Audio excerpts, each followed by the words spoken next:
Hi there guys, welcome to another Ross Perry Productions video. In this video I'm sat in a 2008 Toyota Yaris, and I've recently noticed on some of the forums there's been some questions raised regarding the shift lock, so I thought I'd make this video.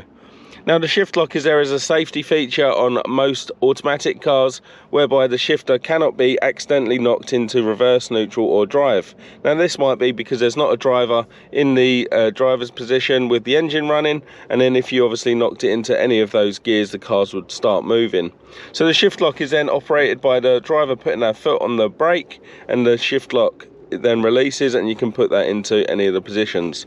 Now if you're in the unfortunate position where your car has broken down and you need to tow it, or your shift lock has actually become faulty, then there is this shift lock button, and it's actually a shift lock release. So when you press the button in, you can actually move the shifter down to say the neutral position, safely tow the car once you've got the steering lock off, and then when you get to your desired location you can just pop that straight back up to park and the shift lock is back on until the time that you press the button in again and move that back down to neutral.